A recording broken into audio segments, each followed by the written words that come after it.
नमस्कार, मैं बहराज और आप देख रहे हैं द भारत नाउ। ऋषि सुनक के ब्रिटेन का प्रधानमंत्री बनने पर जितनी खुशी ब्रिटेन वासियों को नहीं हुई, उससे कई ज्यादा खुशी भारत ने मना ली है।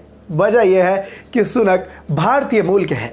भारतीय मूल मतलब कभी कई दशकों पहले ऋषि सुनक के दादा परदादा अपनी जमीन भारत छोड़ अफ्रीका चले गए थे और फिर वहां से ब्रिटेन। सुनक का जन्म वैसे तो और पालन पोषण ब्रिटेन में ही हुआ है। सुनक के भारतीय मूल के होने पर हमारी खुशी इस बात को लेकर है कि वो आज भी भारतीय संस्कृति का पालन करते हैं, मंदिर जाते हैं, पूजा पाठ करते हैं, यहाँ तक कि तिलक भी लगाते हैं।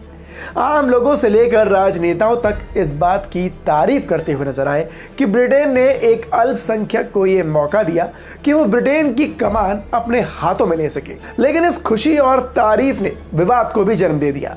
विवाद ये कि भारत में भी अल्पसंख्यक प्रधानमंत्री क्या बन सकता है। क्या है यह मामला, आइए देखिए इस रिपोर्ट में। विवाद को जन्म दिया है शशि थरूर और पी चिदम्बरम ने, जिन्होंने ट्वीट के जरिए सवाल किया, क्या भारत में ऐसा हो सकता है?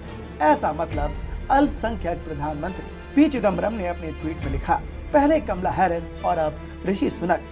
यूएस और यूके के लोगों ने अपने देशों के गैर बहुसंख्यक नागरिकों को गले लगा लिया और उन्हें सरकार में उच्च पद के लिए चुना है।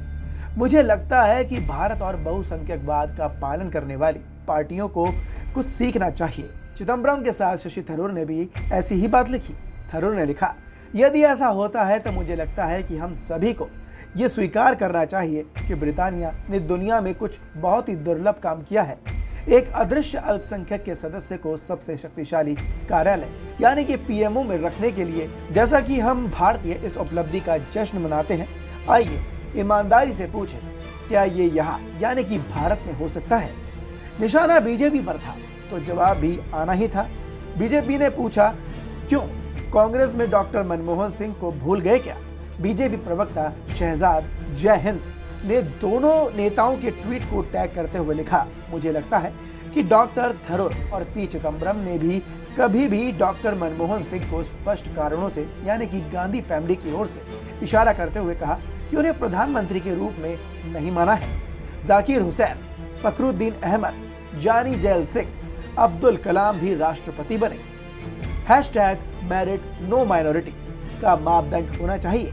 दुख की बात है कि कांग्रेस को ये नहीं मिला। अभी विवाद हिंदू मुस्लिम तक ही पहुंचा था कि तभी जम्मू कश्मीर की पूर्व मुख्यमंत्री महबूबा मुफ्ती की इसमें एंट्री हो गई। उन्होंने ये भी लिखा कि हमें याद रखना चाहिए कि हमारे लिए अच्छा होगा कि यूके ने एक जातीय अल्पसंख्यक सदस्य को अपने पीएम के रूप में स्वीकार कर लिया। फिर भी हम एनआरसी और सीएए जैसे विभाजनकारी और भेदभावपूर्ण कानूनों से बंधे हुए हैं। महबूबा की एंट्री के साथ ही विवाद हिंदू मुस्लिम से मुस्लिम हिंदू हो गया। बीजेपी के रविशंकर प्रसाद ने महबूबा के खिलाफ मोर्चा संभालते हुए सवाल किया कि क्या महबूबा मुफ्ती जी आप अपने राज्य जम्मू कश्मीर के अल्पसंख्यकों को मुख्यमंत्री के रूप में स्वीकार करेंगी? वैसे महबूबा मुफ्ती चाहे तो बीजेपी की तरह ही जवाब देते हुए ये कह सकती है कि क्या राजा हरि सिंह का नाम भूल गई बीजेपी? जम्मू कश्मीर जब रियासत थी तो राजा एक हिंदू था। भारत का इतिहास बहुत ही गौरवशाली रहा है, इसमें दो राय नहीं है। जहां हमने लोकतंत्र को बढ़ते, मजबूत होते और परिपक्व होते देखा है, अल्पसंख्यक से लेकर दलित तक को उच्च पद संभालने का मौका दिया है। लेकिन क्या बीजेपी या फिर विपक्ष इतिहास को छोड़ वर्तमान में ये कह सकता है कि ब्रिटेन के लोकतंत्र की तरह भारत भी किसी अल्पसंख्यक को आज प्रधानमंत्री स्वीकार कर पाएगा? भारत की राजनीति में मूल धुरी ही आजकल बहुसंख्यकवाद है।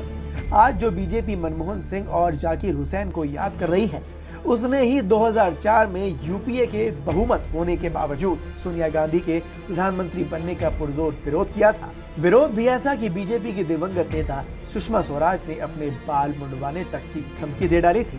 2004 को अगर भूल भी जाए तो पुरुषवादी भारतीय समाज में राहुल गांधी को इसलिए इटालियन कहा जाता है क्योंकि उनकी मां इटली से है। हालांकि वो दशकों से भारत में रह रही हैं, यहाँ की सांसद भी है। यानी कुल मिलाकर मतलब ये कि जो 100 साल पहले भारत छोड़कर चले गए थे वो हमारे लिए भारतीय हैं। जो खुद को ब्रिटिश कहने पर फक्र महसूस करते हैं, हमें उनके लिए भारतीय होने पर गर्व है। हमें यह देखकर खुशी है कि एक अल्पसंख्यक ब्रिटेन का प्रधानमंत्री बन गया। लेकिन जहां बात भारतीय लोकतंत्र के कमजोर होने की हो तो हम हमेशा इतिहास की आड़ में छिप जाते हैं। ऐसा क्यों?